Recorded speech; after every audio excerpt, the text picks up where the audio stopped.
Bom dia a todos, sejam bem-vindos a mais um painel da Expert ESG. Muito obrigado pela participação e interesse de todos.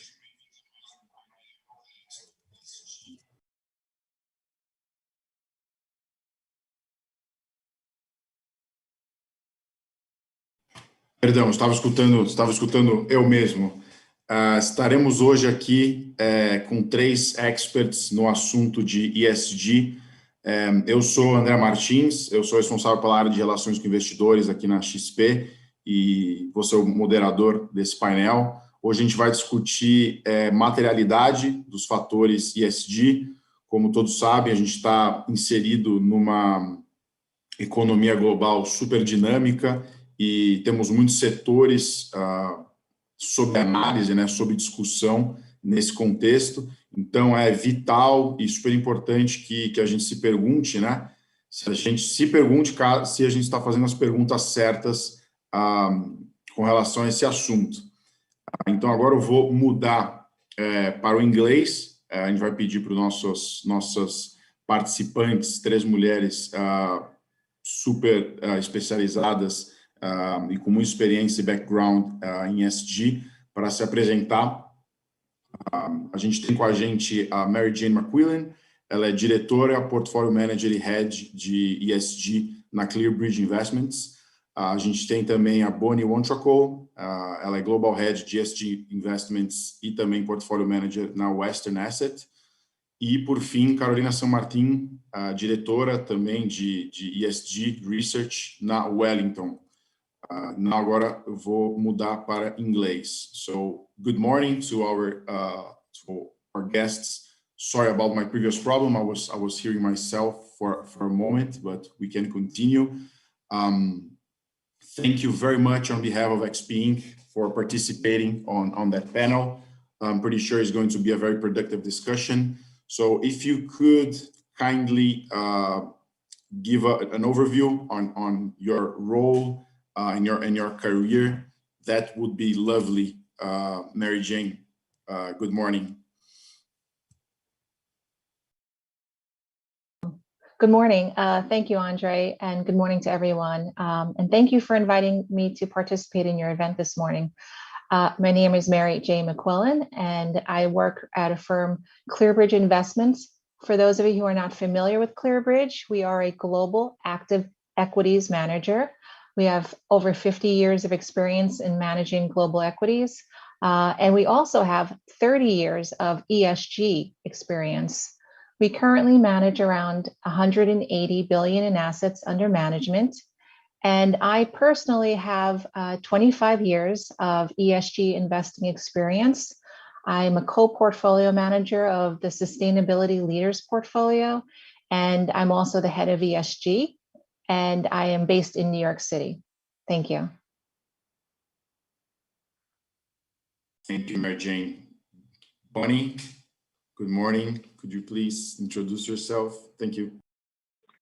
Good morning. It's a pleasure to be here. So thank you so much for having me. My name is Bonnie Wontracol, and I'm from Western Asset. We are a global fixed income manager with 9 offices around the world, including Sao Paulo. We are headquartered in Pasadena, California, which is where I am calling from.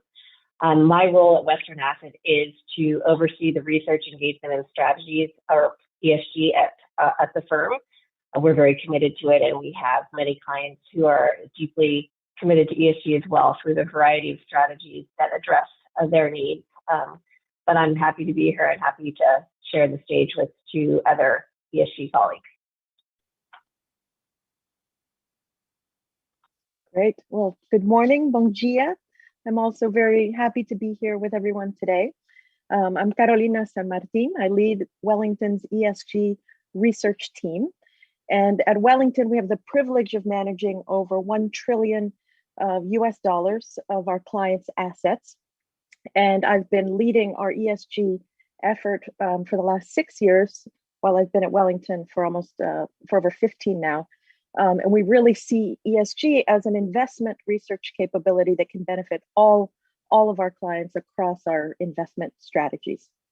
As our ESG analysts, our main role on the team is to share insights from our work with portfolio managers so that they can be considered in investment decisions that will benefit our clients. And in addition to leading the team, I also cover oil and gas for us.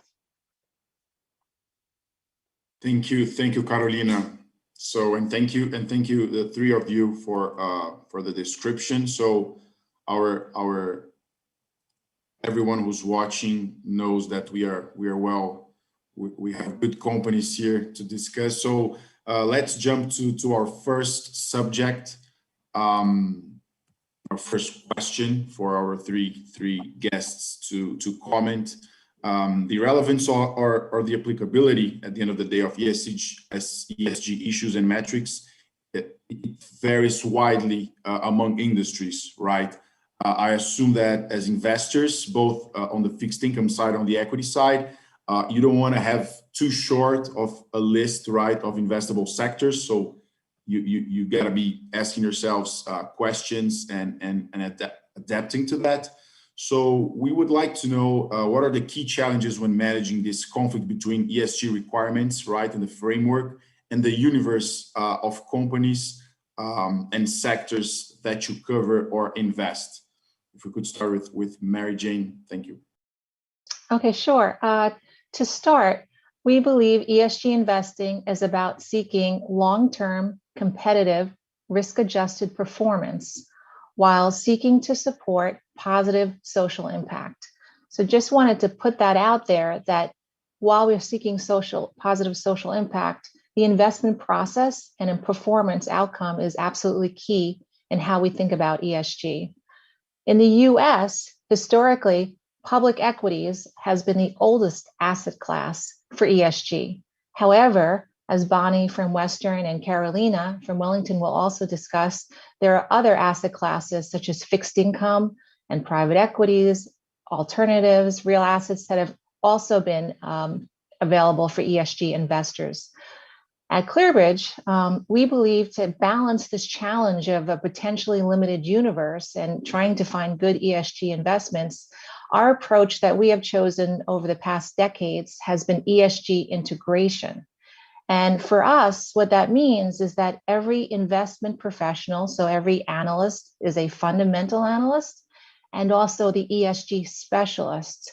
So we don't have a separate team, but rather every analyst and portfolio manager is responsible for the full financial or investment view, as well as the full ESG or sustainability view. So when we think about ESG integration, it's about the fundamental analysis, it's about the ESG analysis, engagement process, and to assign an internal or proprietary ESG rating for every stock. At this point, we are about 100% ESG integrated, meaning that this analysis and assignment of internal ESG ratings has been applied to every stock that we own. So to your question about some of the challenges, we have found that our ESG integration approach helps us to balance and also helps us to identify sustainable investment opportunities in most industries. So there has been a perception that you must exclude or restrict, but we have found that based on robust due diligence, you can actually find a very large variety of companies to invest in. We are active, concentrated investors, and we have an average holding period of 7 years. So this gives us a lot of time to work with our companies to help them improve. And our experience, again, has been that the majority of our risk is sourced from our stock selection. So not necessarily sector allocation or and trying to reduce factor risk.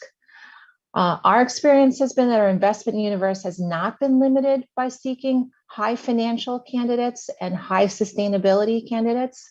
For the portfolio I co-manage, our universe is the Russell 3000, which is a pretty large universe of US all capitalization core benchmark.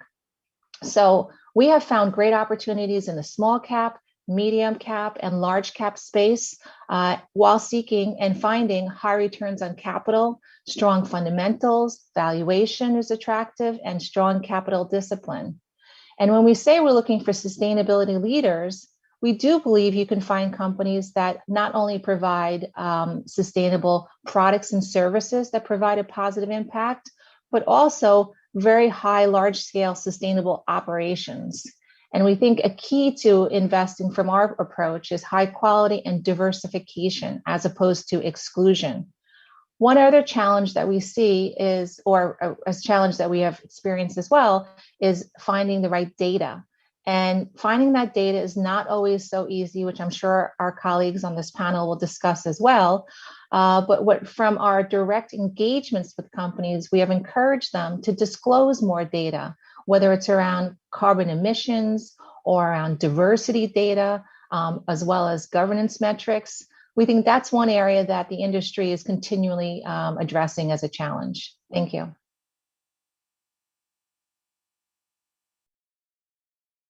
Thank you, Mary Jane.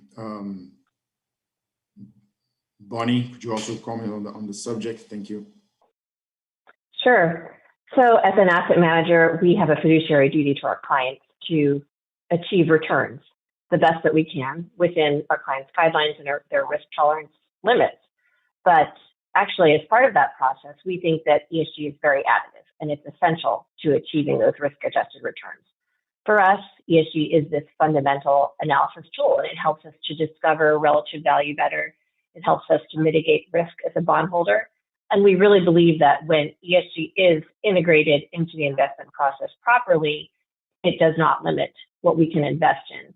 And MJ alluded to this, but I do think that where this perceived conflict about ESG versus limiting your investment universe comes in is over this certain types of business activities that are maybe considered controversial by some investors, these negative exclusions.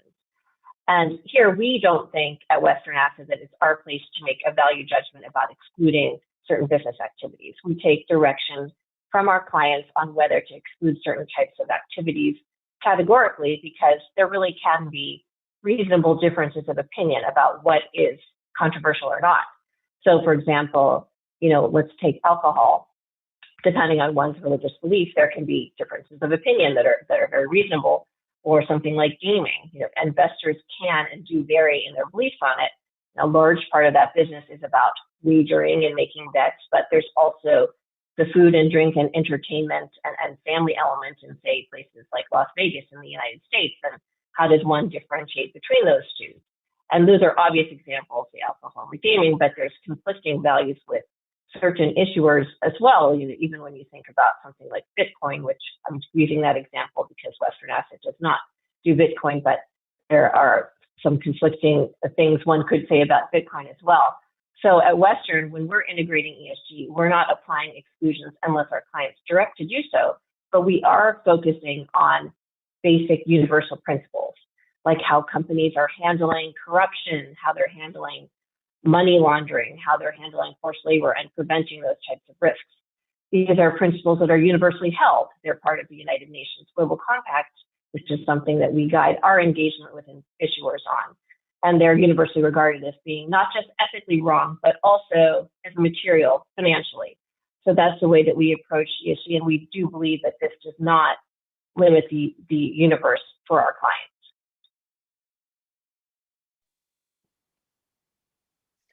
Right. Well, at Wellington, we see ESG research ultimately as an investment research capability that can drive better investment decisions and help us deliver on our firm's mission to exceed our clients' investment expectations. So our ESG integration philosophy really is what underpins our approach, and it comes down to two core beliefs. And these act as really our North Star. Everything comes back to these two tenets. The first is a belief that material, environmental, social, and governance issues are, at the end of the day, strategic business issues that will drive performance for companies that we're investing in. And that's why we have a dedicated team of analysts to analyze those issues, identify them, bring the insights to our portfolio managers to drive investment decisions. And second is a belief that as our clients' fiduciaries, it doesn't just stop at the research. We have an obligation when we see room for improvement to give feedback to companies where we see that they can do better. Because if they do better on those sustainability issues that we think will matter to performance, then our clients will benefit. So we take an investment-led approach, a bottom-up analytical approach to ESG, really putting the ESG issues in the context of the investment thesis, which leads to a holistic and integrated approach to assessing companies. Again, all to drive better investment decisions for our clients. So coming back to your original question, Andrea, I think my answer is similar to what we've heard from Mary Jane and Bonnie. In our ESG integration process, we don't see ESG metrics as a checklist of requirements, but rather we're using ESG data to get a broader view of the companies that we're investing in. And these are often topics that traditional security analysis has ignored, in part because of the data issues that Mary Jane mentioned. But we think that these will matter to investment outcomes. So we want to spend time on those to understand them and analyze them. So in the end, our process doesn't really see a conflict between ESG and achieving our clients' objectives. We see ESG as another tool to really help us create value for our clients. Oh, thank you. Thank you very much for all of you. That was very enlightening, I'm pretty sure, for all of us. So I'll get back to you now, Carolina, with the next question, which is sort of related to what we have just discussed, but more specific for us. So the concept of materiality might sound intuitive and straightforward, but when applied to businesses and the whole ESG framework, it is not that simple. We have just listened to that. So in that regard, what do you see as relevant aspects to assess and evaluate if a given company is really focusing on what matters on the ESG front? What is the framework there? I believe it's an integrated framework like the one we just discussed, but what are your thoughts on that? Sure. Well, in our investment-led approach, we really believe that different issues will be material for different sectors. So there's no one size fits all. And even then, we're really analyzing company by company. But I can provide an example to bring this idea of materiality to life, drawing on my own oil and gas coverage. So as the oil and gas analyst on our team, a key component of my assessment of these companies is how they're analyzing and managing the impacts of a changing climate and how it's informing their long-term strategy. And I think the materiality case here could not be clearer. And it comes down to two key issues. The first is that in a world where so many parts of society in so many countries around the globe, governments, businesses, consumers are really trying to reduce the carbon placed in the atmosphere to avert the worst impacts of climate change, the market dynamics are shifting in energy markets. This is happening certainly unevenly across the globe, but it will. The direction here is really clear. And the shift in demand that it is creating from higher carbon sources of energy to lower carbon sources of energy, I think this shift will only accelerate. So fossil fuel companies have to prove to their investors that their long-term strategy is viable and resilient as these dynamics of the energy transition are playing out. And second is a related point, but slightly different, is that access to capital is being tied to decarbonization in a way that we haven't seen in the past. And this applies broadly to all sectors, not just to energy, but it's acute there. Investors now have tools to measure and manage exposure to carbon in their portfolios. And we're seeing more asset owners looking for evidence that this exposure is getting better, not worse, because they're trying to be part of the solution in their investments. And I think that markets move faster than policymakers sometimes. So even where governments are slow to drive alignment with the Paris Agreement, we're seeing this growing trend among investors who are seeking to take action on their own, and that's driving change at companies as well. So in short, a company's emission profile is becoming key to its investability. And oil and gas companies are beginning to understand this. The decarbonizing their business is part of their value proposition to investors, and that if they fail to address it, it could impact their cost of capital. And this includes not only equity and debt investors, but banks as well, as banks appreciate the risks to underwriting these investments in the sector. That will put even more pressure. So that's just one example of an ESG issue, climate change and the energy transition that we see as material to future returns of the sector. And if we had time to go through the others, you'd see that the specific issues are will vary sector by sector. Our healthcare analysts may be thinking about climate, but it will be a different application of that theme. And we're really just trying to, again, pull out what will be the most important to investment outcomes longer term, and really understand that and bring that into our investment decisions. Thank you very much, Carolina. Bonnie, if you could add to that and maybe comment if the fact that you are a fixed income manager, if it does change the questions that you make and the reflections that Carolina just mentioned. Thank you. Sure. So for us at Western Asset, when we're trying to identify the material factors that affect an investment, the starting point for how we do that is really our sector-specific ESG frameworks. So each of our research analysts, they've created and documented which of the E, S, and G factors that they consider to be the most material for each of their sectors and their industries. And I will say, going back to what Carolina said, amongst all those frameworks, one thing that's quite common is this climate risk. We do think that that is something that's material, regardless of the sector or business that an issuer operates in.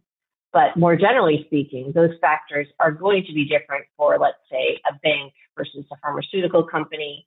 And it's also going to be different for sovereign debt, which is something that we uniquely invest in as fixed income investors, versus a mortgage-backed security. So we do account for that in our research frameworks.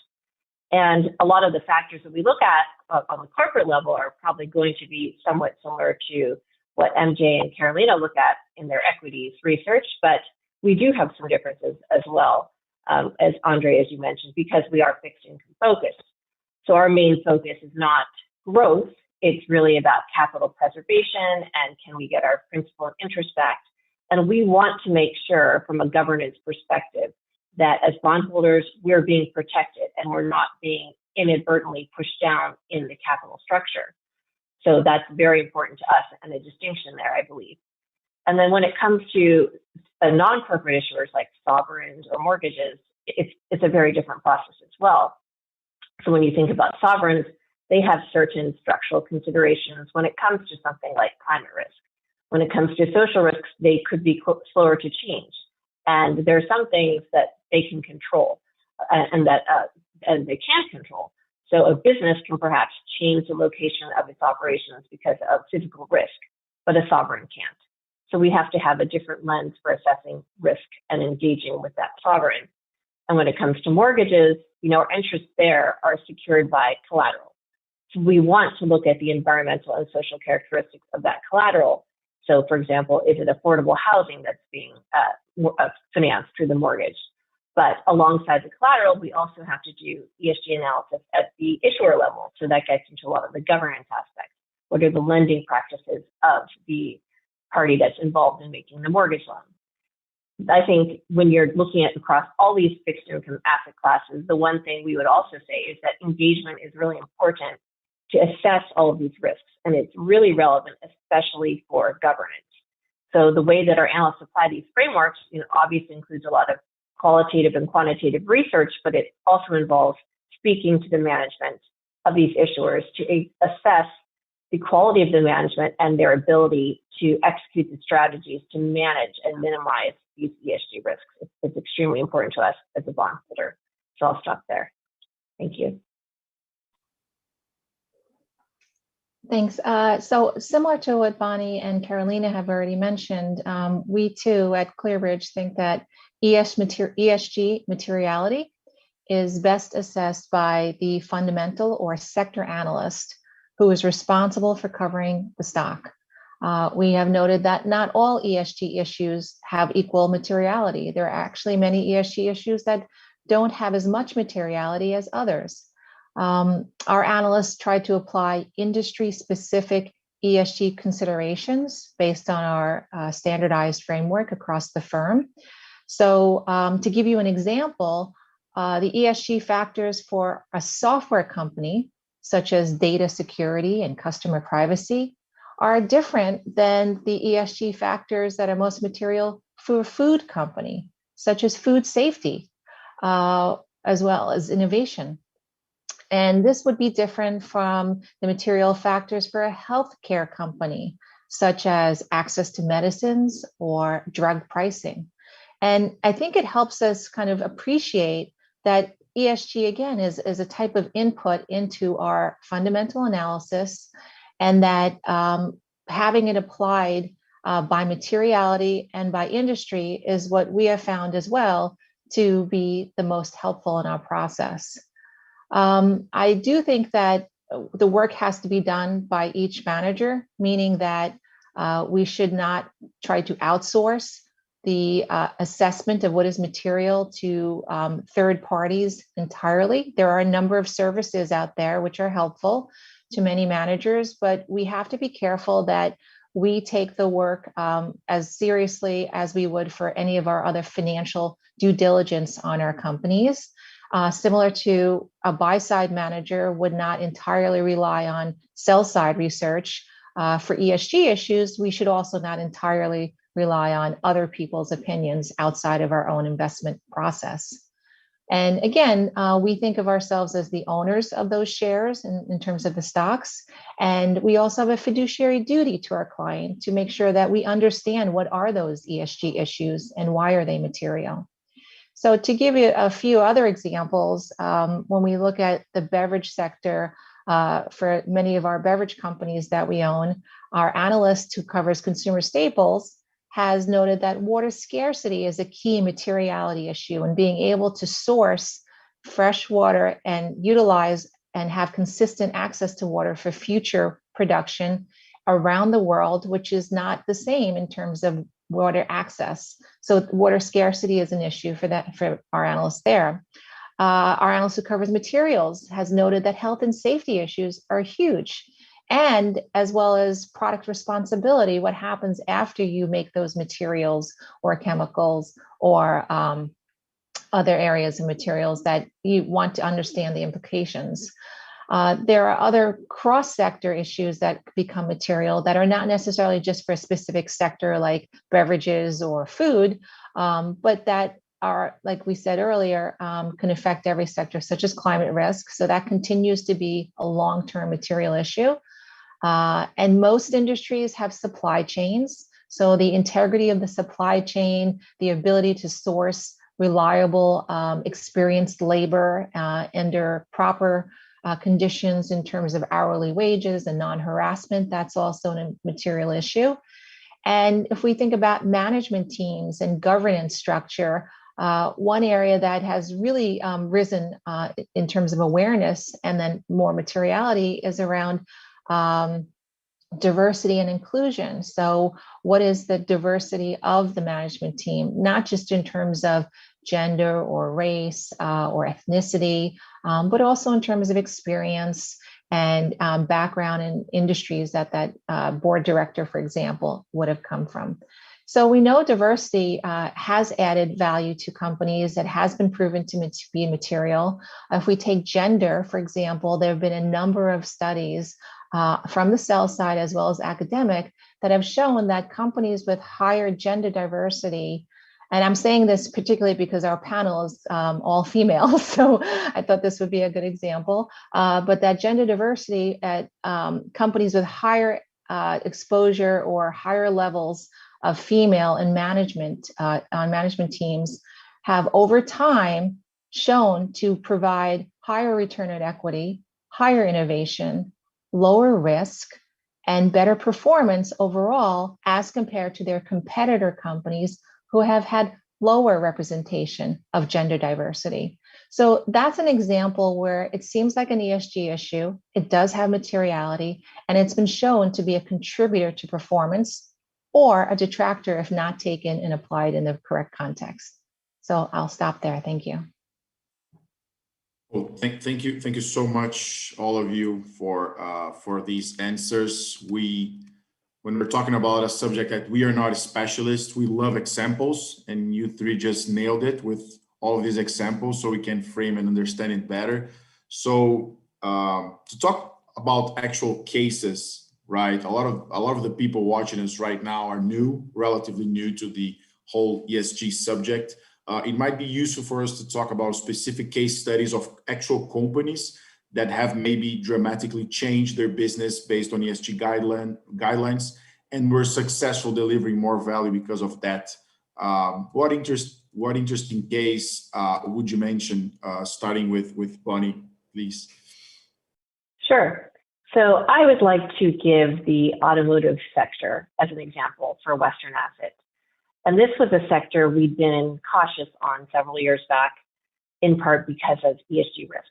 And not just environmental considerations, which I think a lot of people are aware of now because of the rise of electric vehicles, and a lot of people are focusing on now, but also on the social side. And we actually wrote a paper that lays all this out if you'd like to look in more detail at our website at westernasset.com. But in summary, we had been anticipating this shift from gas-powered to electric vehicles, but we also were thinking about the shift from driver-directed cars to driverless cars, and also to ride-sharing services, which has now been put on halt by COVID, but which was a big disruptive threat to the industry. And so there's a lot of things that the car industry had to work through. And we'd also been anticipating, continuing stricter regulations on emissions outside of the US, which has been ongoing in Europe, and that would challenge the industry. And we've seen that happen, but we now have reason to believe that this is going to happen in the United States as well, given President Biden's goals. So the past few years have been pretty difficult for the sector. A lot of the players there had to adjust to these disruptions, and we actually did see spreads on bonds in automotive widen while we were underweight. But once we saw companies start to adjust their strategies and spreads actually became more appropriate, we actually became more constructive on the sector overall. And also, I would say that for the past maybe year and a half, our analysts had actually been engaging with auto issuers around green bond issuance. So I think most people are familiar with green bonds, but those are the structures where the use of proceeds has to be dedicated to an environmentally positive activity or set of activities and projects.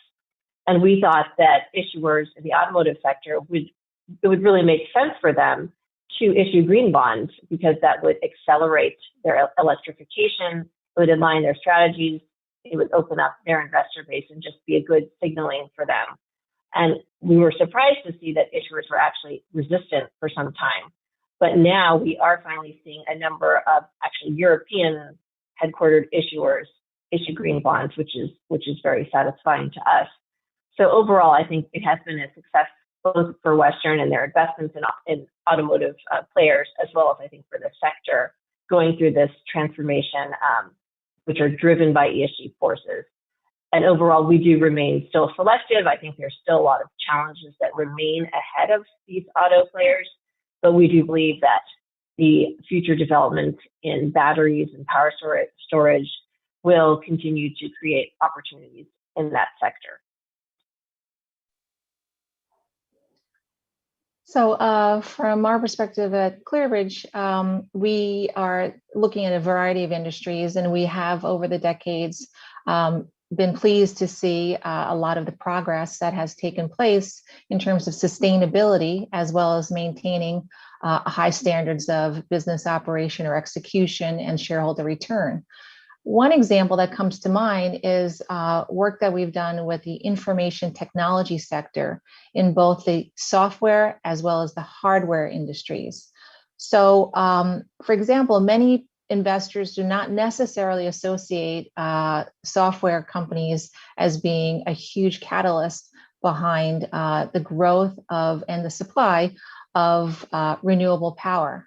So when we think of computing power, and as we increasingly use iPads and iPhones and computers, and a lot of the digital transformation that's taking place and the move of data into the cloud, as we're seeing this take place at a phenomenal rate across the world, and we've seen many of our stocks benefit from this, we had to ask the question of how are we powering all this computing power. One estimate says that computing power may be responsible for 20% of the world's electricity use at some near-term future point.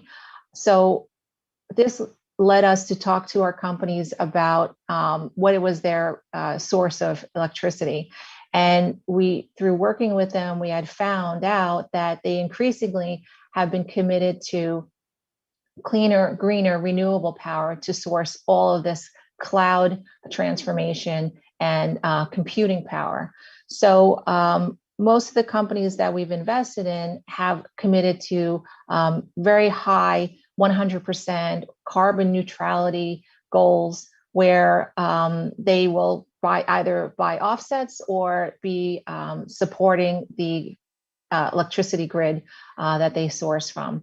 The hardware companies have also committed to this that we've seen, and they also are a big driver in the growth of renewable power. And what we've seen in the US is that the two drivers have been the corporate or private sector, such as these information technology buyers of green power, as well as the states, meaning each of the states have certain renewable portfolio standards, which require a certain percentage of their power to come from green sources.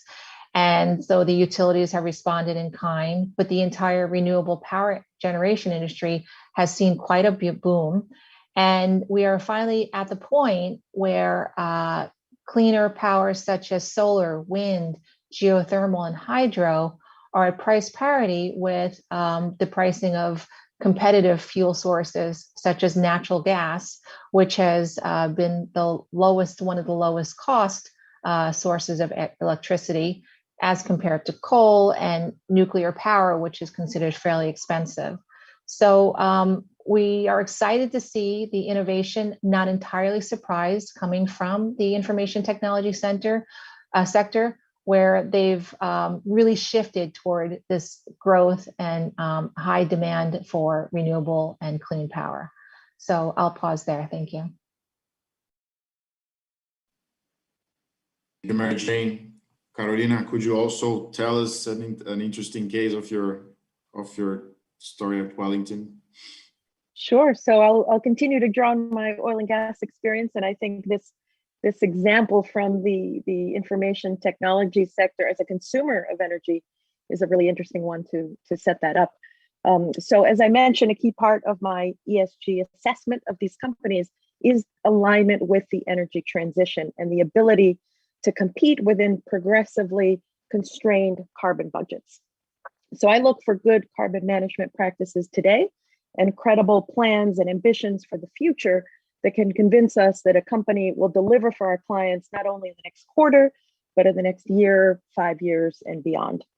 So to bring it back to an example, the energy companies in Europe have really been the first to transform their businesses to align with the energy transition. And some have seen a meaningful valuation premium as a result. In one example, a company that transformed itself from a pure oil and gas company to a pure renewables company has delivered a 150% return.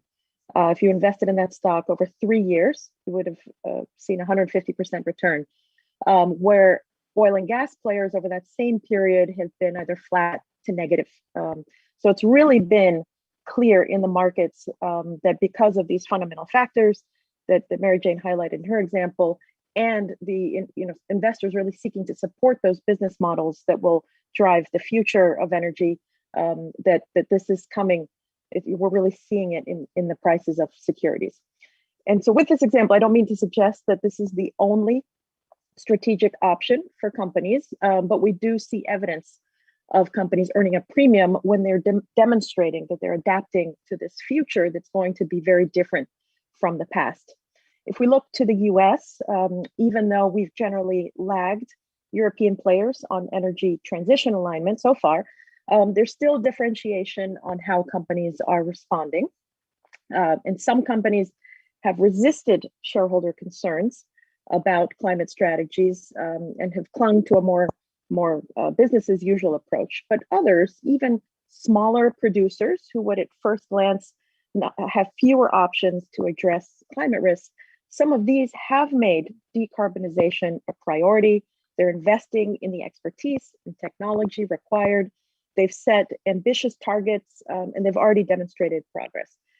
So these companies clearly articulate to their investors that they want to be both low cost and low carbon, and they understand how important success on both fronts will be to their investment case. And ultimately, those companies who are adapting on this issue that we see as material for the sector may have different strategies to adapt, but what they have in common is that commitment to create a resilient business. And if they're able to deliver on that commitment, they can convince investors like us that investing with them will create value for our clients over time.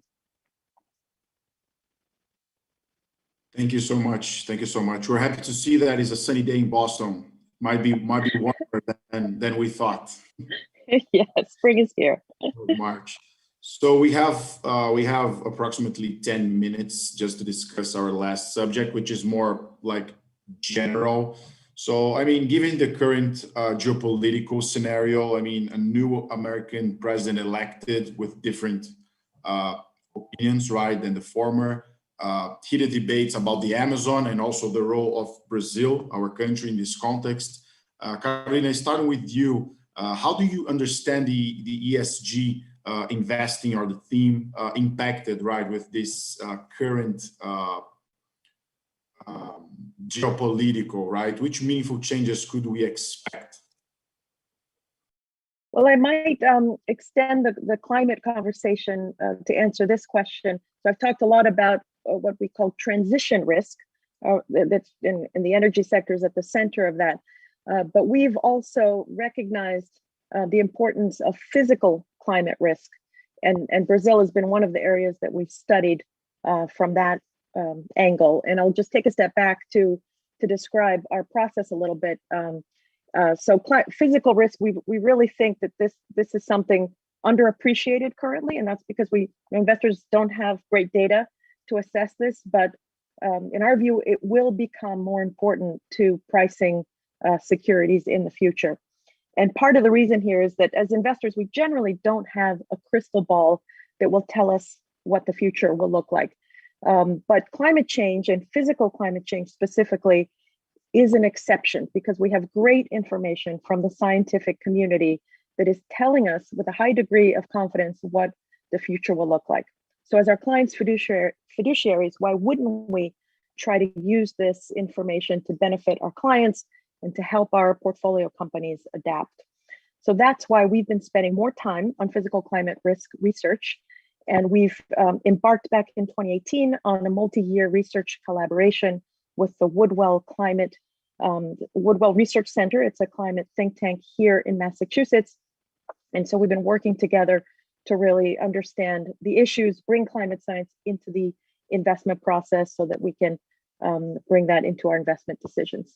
And as we've studied the impacts on Brazil through this work, if we assume no progress on emissions reductions from here globally, and this is what we call our business as usual scenario, we do find increased probability of drought in certain regions, which would have an impact on the country's agribusiness sector, which is a large part of the economy, as well as its hydropower production, which makes up about 60% of total power generation. So this is the kind of insight from our climate research that we can bring to portfolio companies operating in Brazil, so we can really understand how they're managing the risk and then help them navigate that with the data that we see, and hopefully bring this work to benefit both our clients and portfolio companies. Thank you, Carolina. Mary Jane, do you have some comments to add on that, on our time now? Oh, okay. Yes, sure. And I'll be brief in the interest of time. And I know, I believe that Bonnie is going to comment on from a government view and the Biden administration, some comments there perhaps. So I think I'll share my comments related to some company examples and how they have interacted with Brazil in particular. And as owners of our companies, and we happen to be long-term owners, we spend a lot of time meeting with management and engaging with them. And it turns out that we had a couple of companies that we had to work with them on direct interactions in Brazil. So one company was a steel manufacturer, and the company was unintentionally sourcing charcoal from suppliers who allegedly were using some prison slave labor. And through the work with our friends over at the United Nations and colleagues over at non-governmental organizations or NGOs, as well as human rights groups in Brazil, we were able to alert our company of this situation. Because we were number 2 owner of the company, they were very responsive. They immediately understood that this was not only a human rights issue, but could also be a reputational issue. So we work with them to help them and encourage them to set up a process, an auditing standards framework to ensure that they would never source any charcoal from any supplier that has any slave labor. And that took a matter of years, as well as a public-private partnership by the company with the various labor groups in Brazil. And we were pleased to see that the company has been able to continually ensure and certify that they have not been involved with any of that slave labor, which they did not condone at all. So that was on a social example. On an environmental example, we had we own another company that is a very large global home improvement retailer, and they're one of the largest suppliers of lumber and wood for whether it's cabinets or flooring or blinds, decks. And so they were, we worked with them, and this is over 20 years ago, but we worked with them to ensure that where are they sourcing that wood from, and how do you make sure it's not coming from old growth forests or from the Amazon, and what is the impact you would have on those communities if you are buying wood from those areas. So this is a long time ago, before there was a lot of attention on sustainably sourced forestry practices. And so this company we owned, we encouraged them to work with a group called the Forest Stewardship Council, FSC, Forest Stewardship Council. And what was helpful in working with them is that this company was one of the first corporations to partner. And so it was kind of setting an example for other competitors in home improvement to follow, to see how this was going to play out.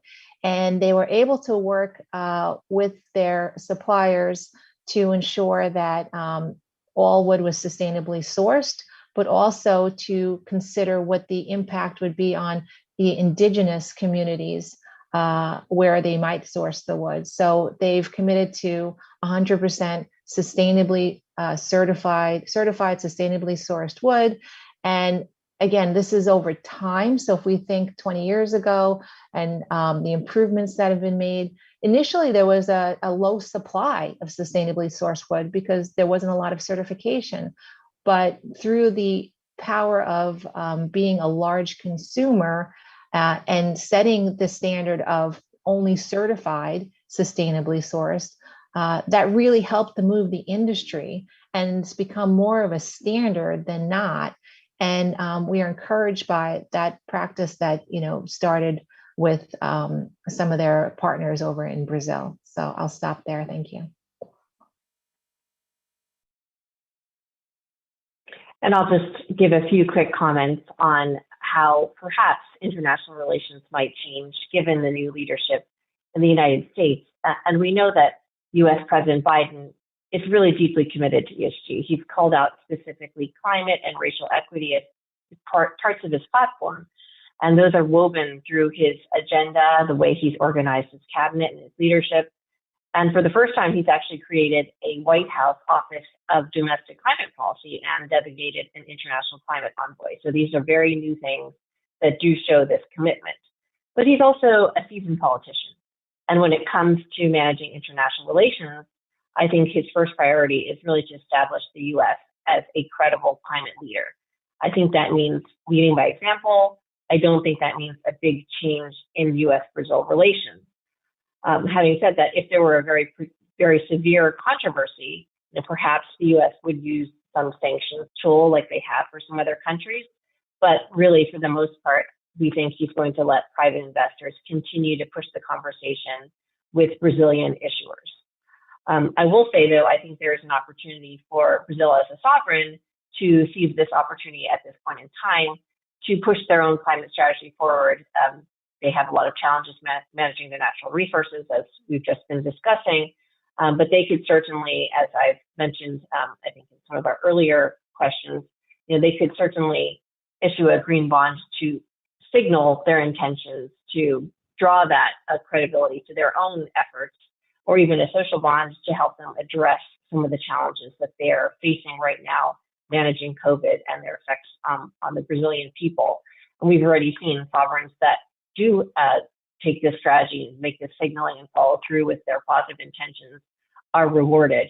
We saw one of the European peripherals, Italy, issue a green bond, the biggest ever one, just last week. And that was quite a success in the market because it was perceived as the country mobilizing their efforts in a very positive way.